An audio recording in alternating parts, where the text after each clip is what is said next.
Have you ever looked back and wondered, what if I had spoken just one sentence? Would my life have turned out differently? He was a man of power, wealth, and routines. She was his quiet anchor, the one who knew his silences better than anyone. For 4 years, they worked side by side, never crossing lines, never daring to say what mattered. Until one evening, she walked into the company gala, laughing in another man's arms. And just like that, everything he never said became deafening. What would you have done if the person who meant the most was slipping away? Not because they stopped caring, but because you never gave them a reason to stay. Would you speak up, or would you let your silence speak for you? This is a story about missed chances, quiet kindness, and the words we carry but never send. It's about how appearances can mislead, and how love, in its truest form, sometimes waits in the shadows. If you've ever held back a feeling out of fear, this story might feel a little too familiar. Like, share, and subscribe if this touched your heart, and join us now.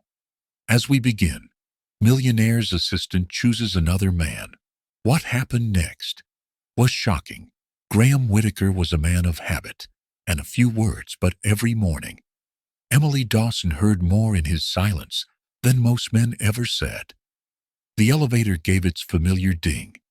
At exactly the 7:56, Emily stepped into the quiet hallway of Whitaker Holdings' top floor.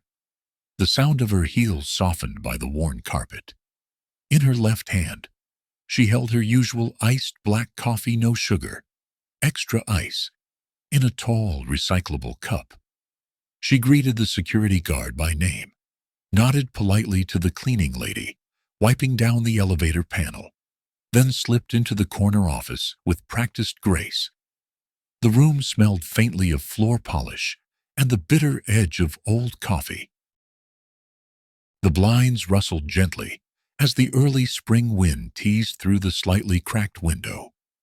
Graham sat behind the large oak desk, flipping through a folded copy of the Providence Journal.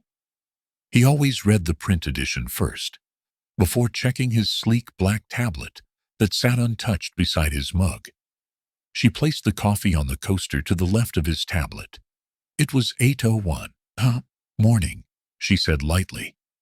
Morning, Graham replied, eyes still scanning the editorial page.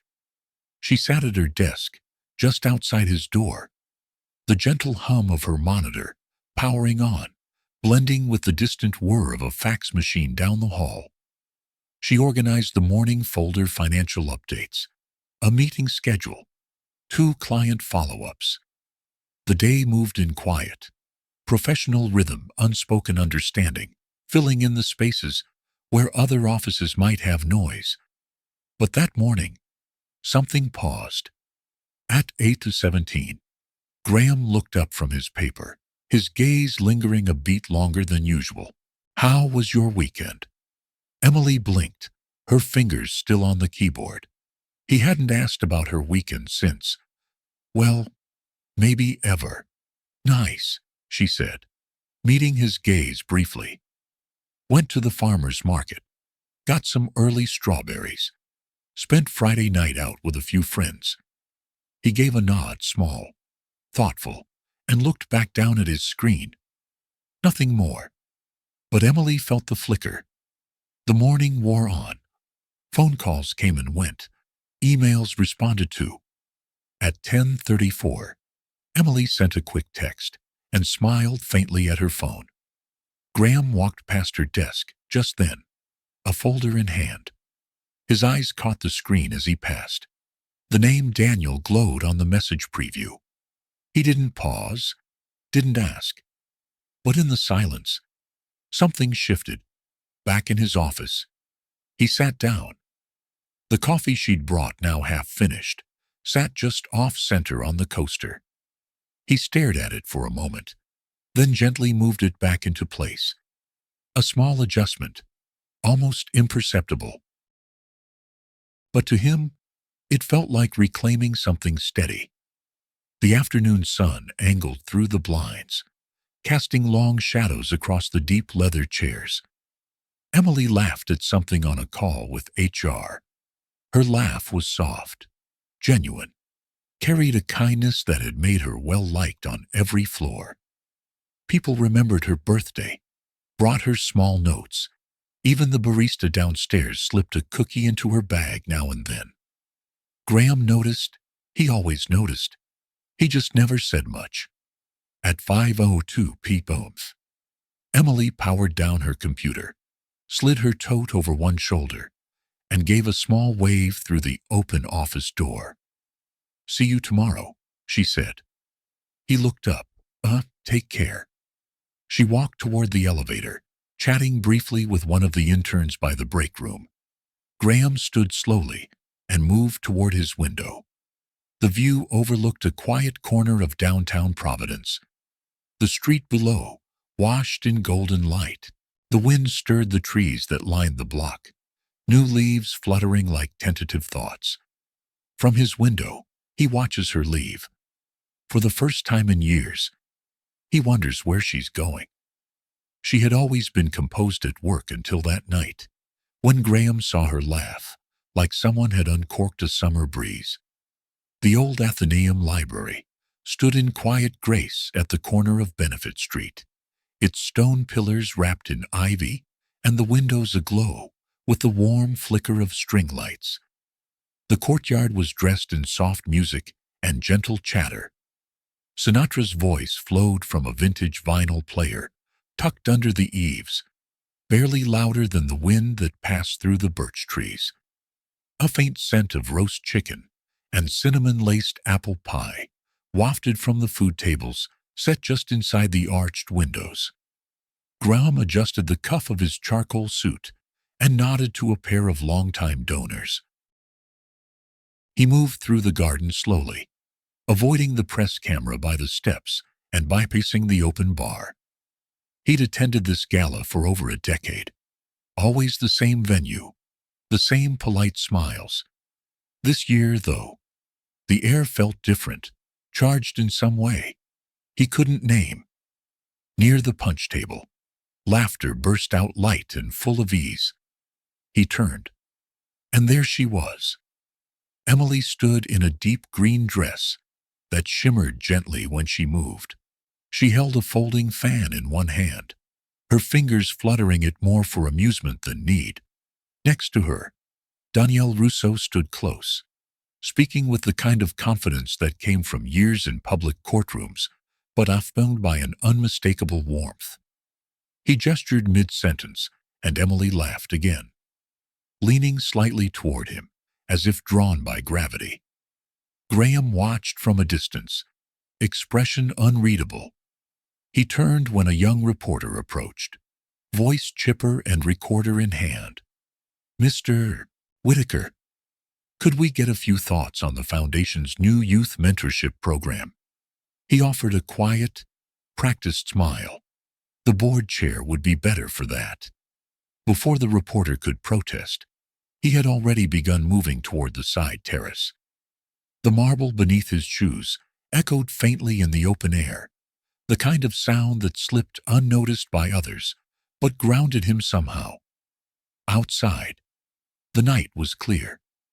A few stars pressed through the city's glow. Graham leaned on the railing, the crisp evening cool brushing against his collar.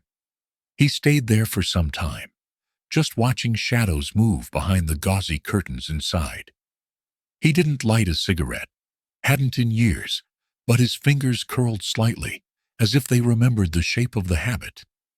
From the terrace, he could hear the start of another Jaws. Set a trio near the main hall, struck up a familiar tune. Something slow, something full of nostalgia. He turned to head back in. Inside, the floor had cleared slightly for dancing. Guests swayed slowly in pairs, the lights soft on polished shoes. Graham's eyes scanned the crowd and found her again.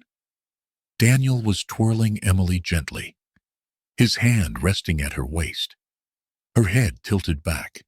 the hem of her dress spinning ever so slightly. A few older patrons nearby smiled at the pair, one woman even giving an approving nod.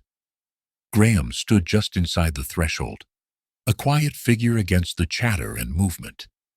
Emily didn't see him at first.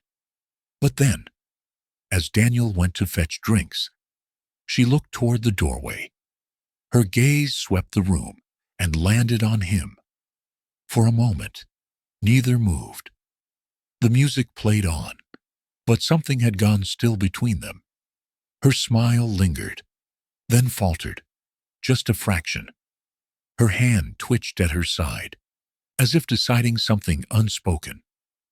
Then Daniel returned, and she turned toward him, slipping easily back into conversation. Graham blinked once, the muscles in his jaw tightening just slightly. He turned, pushing the door open once more and stepping back into the cool air. Outside, Graham looks at the night sky. "I was too late. Wasn't I?" he murmurs, though no one hears. Some people give flowers. Others give words. Graham gave silence and never realized it might be mistaken for absence. Rain threaded down the windows of Whitaker Holdings in quiet rhythms, the gray sky pressing low over Providence like a soft blanket that had forgotten the sun. Inside, the air conditioning hummed gently, more for habit than need. Graham sat behind his desk, motionless except for the occasional flick of his eyes over the same page of the Providence Journal. The print blurred slightly, not from lack of vision, but from lack of attention. Across the room, Emily typed quietly. Her posture was perfect, her schedule flawless, but something had shifted. The way she didn't smile at the weather joke in the elevator. The way she skipped her usual quick comment about Mrs. Callahan's gossip from the morning mail. She didn't bring coffee today. Graham noticed. He looked up. Twice. The second time, he almost said something but didn't. Downstairs at 11 a.m., the mail arrived in its usual rubber-banded stack. Emily sifted through it, with practiced efficiency invoices, budget revisions, a postcard from a vendor, grocery flyers, and one envelope creamy white, sealed with a familiar embossed crest. Whitaker Foundation? She frowned. Her name wasn't on the front. It was addressed to Ryan Dawson. Emily hesitated. Her brother didn't live here. She turned the envelope over in her hands, checking the return address, the print, the alignment of the stamp. She stood for a long moment, alone by her desk, then quietly slid the envelope into her purse. It was still raining when she walked home that evening, umbrella tilted forward. She passed the quiet storefronts of East Side, nodded to the corner florist, and climbed the narrow stairs to her apartment. Inside, the air smelled of lavender oil and the remnants of last night's tea. Books lay in soft stacks near the window. A small diffuser sent up curls of mist, and the radio played something old. Ella Fitzgerald. Maybe. She made tea on instinct. The kettle hissed softly, a counterpoint to the rain. Then she sat at the dining table.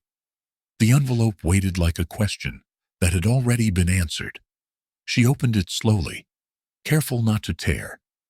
Inside was a single page, a full tuition grant, confirmation for Ryan Dawson, College of Engineering, fall term, tuition covered, books included, issued by the Whitaker Foundation.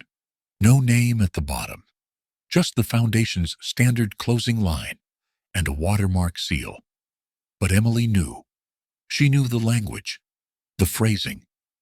The margins justified precisely the way the spacing sat on the page. She had typed 1,000 of Graham's memos. She had reviewed more than one anonymous grant approval form. She had seen this signature not in ink, but in rhythm. Her hand trembled slightly. Her eyes lifted from the letter, not to anything in the room, but to something far away. A year ago, in passing, she had mentioned Ryan's struggle. He'd nearly dropped out, student loans were eating him alive, and their mother's medical bills had left them scrambling. She'd said it on a tired Wednesday, almost to herself. Graham had simply nodded, not even looking up from his tablet. Now, it all made sense. He had remembered. He had listened. Even then, he had helped, and he had never said a word. The letter trembled in her fingers. She folded it neatly, placed it back in the envelope, and slid it into her drawer like something fragile. Her heart beat a little faster now, not with fear, but with something she couldn't name. Emily turned to her laptop, blinking hard, then reached to close it, halfway through a report draft. The rain still tapped against the window, softer now, almost rhythmic. She stood. Her next meeting is with Graham. He had written the words 100 times, but never once had he dared to send them. The morning moved slowly in Graham's corner office. Outside, the sky hung heavy with unspoken rain, casting the room in a pewter glow. The blinds were half drawn, letting in just enough gray light to trace the dust along the edges of his oak desk. The faint strains of Mozart drifted from the old radio tucked beneath the window ledge, a station he'd listened to for decades, the kind that rarely changed. His coffee sat untouched, cooling minute by minute. Emily stood in the doorway. In her hand was the envelope. He didn't look up at first. Not really. His eyes flicked briefly toward the shape of her, then down again, as if uncertain whether this moment was real or something long rehearsed in dreams. "You never signed it," she said, voice steady but low. "But I know it was you." Graham leaned back slowly in his chair, the leather creaking. His hands folded once, then unfolded, resting flat on the desk. Silence stretched comfortable for him, unfamiliar for her. "It wasn't about thanks," he said finally. His voice was soft, dry around the edges. "It was something I could do." Quietly, Emily stepped further into the room. Her shoes made no sound against the carpet. The envelope trembled slightly in her grasp, not from anger, but from all the words she hadn't yet decided how to say. "You gave everything and said nothing." Her eyes didn't leave his. "That's not humility, Graham. That's hiding." He inhaled, deep, slow, the kind of breath one takes when standing on the edge of an old wooden dock, looking into deep water. "Maybe," he admitted, "or maybe I just didn't want you to feel you owed me anything." The silence that followed was different than before, fuller, more brittle. She turned the envelope over in her hand, pressing a finger along the crease. "I didn't want a favor," she said. "I wanted trust. I would have respected your choice. But you never gave me that chance." Outside the office, a phone rang. Then silence again. The world was giving them space, whether out of respect or avoidance. It didn't matter. Emily moved toward the window, stopping just short of it. She looked out, watching the wind shift the leaves across the rooftop garden below. "You know," she said after a pause, "my brother thought it was the university. He had no idea." Graham gave a faint smile, one that never reached his eyes. "Then I suppose it worked." She turned back to him. Something about her expression was softer now, less shielded. "You've carried too much alone," she said. "Not because you had to. Because you chose to." He looked at her then. Really looked. And for a moment, something flickered behind his composure. An ache, or maybe regret. On the desk, near his hand, was a faded envelope, unsealed. The paper was worn thin along the edges, like it had been held too many times. She didn't mention it. Instead, she stepped toward the door. He didn't stop her. The hallway outside was quiet, except for the distant shuffle of cleaning carts.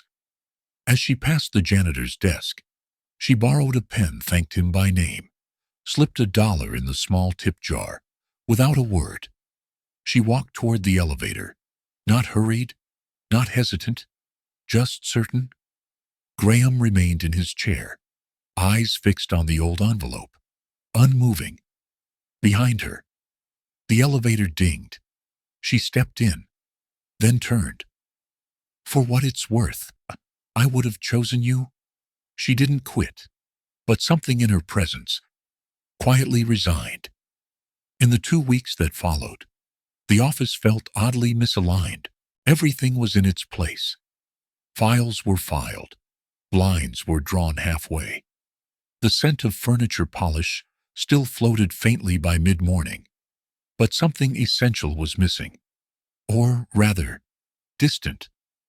Emily arrived earlier now. She kept her greetings brief and cordial, skipped small talk, and never lingered in doorways. She took the stairs instead of waiting for the elevator. If Graham happened to pass her in the hall, she'd nod, smile politely, and keep walking. He didn't blame her.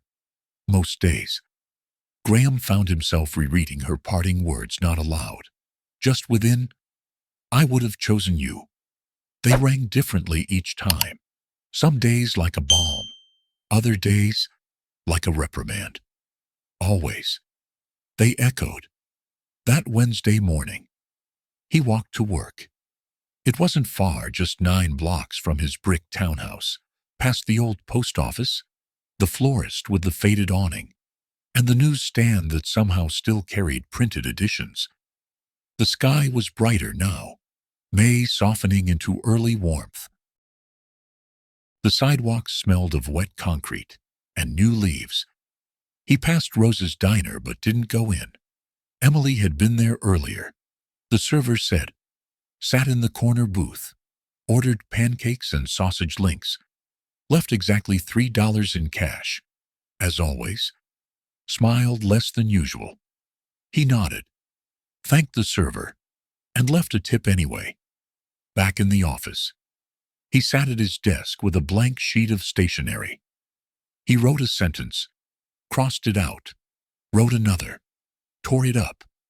After the third attempt, he reached into the drawer, pulled out the envelope, the one he hadn't dared send before. Its edges were soft now, the folds beginning to whiten from wear. He considered adding to it, then thought better of it. Later that evening, on his way home, he passed by Mrs. Callahan's door. Her porch light was on, wind chimes dancing above her rocking chair. The scent of ginger and something citrus drifted out. He meant only to drop off a book he'd borrowed, but in his distracted state, he handed her the wrong envelope. "Oh," she said, squinting at the worn cream paper. "This for me." He blinked. "No, actually, no. That one's—" But she was already holding it delicately, as if it were a memory instead of a letter. Mrs. Callahan didn't say anything then. She just patted his arm and wished him good night. The next morning, Emily sat with her on the porch. She sipped lemonade from a mason jar, while Mrs. Callahan pretended not to watch her too closely. "I used too much ginger this time," the older woman said, nudging the cookie plate closer. "It's perfect," Emily said quietly. They talked about the garden, the neighborhood kids playing tag across the street, the old swing in Mrs. Callahan's backyard that still creaked the same way after all these years. When Emily reached for her notebook to jot something down, a grocery list, maybe, or something to do with the weekend, she found the envelope tucked beneath the flap. "Some things," Mrs. Callahan murmured without looking up. are still worth saying. Emily paused. The cream paper was familiar. So was the handwriting. Later that evening, at her apartment, she sat cross-legged on her couch. The lights dimmed, lavender oil drifting through the room. Outside, the street lamp flickered softly. She opened the envelope. The letter wasn't long. It wasn't clean. Either some words were crossed out, others overwritten. But it breathed with a kind of vulnerability she had never associated with Graham before. I never meant for silence to replace an honesty, but I was afraid I'd lose something I never dared name. Her eyes lingered on that last line. She didn't cry. She didn't rush to respond. She just sat there, letting the weight of the words settle into the room around her like dusk. Her phone buzzed gently. It was a voicemail from an unknown number. "Hi," came the voice, halting but warm. "My name's Ryan. My sister says you saved my future. I believe her. I just wanted you to know." She listened twice. Saved the message. The window was slightly open, letting in the breeze. The scent of night-blooming jasmine reached her from somewhere below. She folded the letter and placed it back in the envelope. Her fingers brushed the bottom edge, and she noticed a final line written smaller, as if added later. "If you're still willing, I'd like one dance. Just one." He waited outside, not knowing if she'd come, but he was finally brave enough to ask. The night air was gentle, like a breath held between seasons. May had rounded into full bloom, and Providence seemed softer under the wash of fairy lights strung across the Athenaeum courtyard.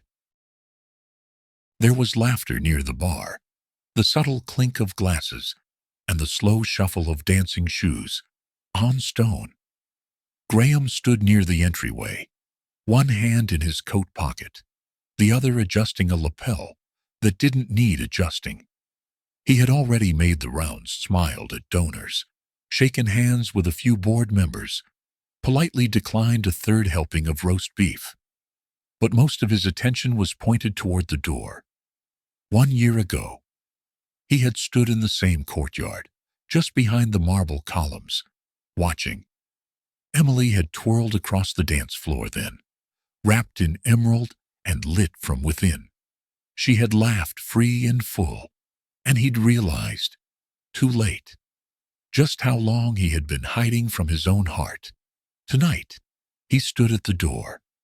The jazz trio had just begun a quiet swing of "Fly Me to the Moon" when she arrived. No fanfare, no flourish, just a woman in the same green dress, walking slowly, without makeup. Her hair caught in a loose knot at the nape of her neck. She looked around, hesitated. Then she saw him. He didn't move, neither did she. For a long moment, they simply looked at each other. His expression, unreadable to most, softened at the corners. Her eyes were searching but not uncertain. She closed the distance. "I read your letter," she said quietly, standing inches away now. He drew in a breath that felt like it had been waiting a full year, and Emily gave a half smile. "Barely there. I'm here, aren't I?" It was answer enough. Graham offered his hand open, steady. She took it, warm against his palm. They walked together through the crowd of older couples and well-dressed patrons, past waiters carrying apple pie slices and coffee refills. Near the center of the courtyard, the music shifted into a mellow piano tune. No words were needed. He held her as if afraid she'd dissolve into the night. She leaned into him like someone returning, not visiting. Their steps were small, unhurried. It wasn't polished. It wasn't practiced, but it was them. Around them, Mr. and Mrs. Henley from the Parks Committee swayed gently, her cane hanging from his elbow. Mrs. Callahan shared a quiet laugh with her neighbor Earl, before slipping out early. Ryan stood near the drink table, watching for a moment before nodding toward them, eyes steady and proud. Daniel passed by with a smile and a toast from afar. No bitterness, just grace. Graham and Emily said little, but their silences finally spoke the same language. The song neared its close. Emily's fingers, resting on his shoulder, gave the gentlest squeeze. "You never had to ask," she whispered during the final step. "I was already yours." There were no grand flourishes, no gasps, just the quiet finish of a song and a life finally in tune. There are moments in life when silence says more than words ever could. In Graham's quiet gestures and Emily's steady grace, we witnessed how kindness, when given without demand, can echo louder than grand declarations. Sometimes, what we withhold in fear becomes the very thing someone longs to hear. True compassion doesn't always arrive with fanfare. Often, it waits patiently, tucked inside a letter never sent, like a porch light left on in the dark. A simple act of grace can guide two hearts home again. And maybe tonight, after hearing this story, you'll remember behind every quiet soul, there might be a kindness waiting to be seen. Thank you for spending your time with this story. If it stirred something in your heart, maybe a memory, a smile, or a quiet ache, please consider liking, sharing, and subscribing to our channel. Every click helps us bring more stories of kindness, compassion, and connection to life. We're grateful to have you here.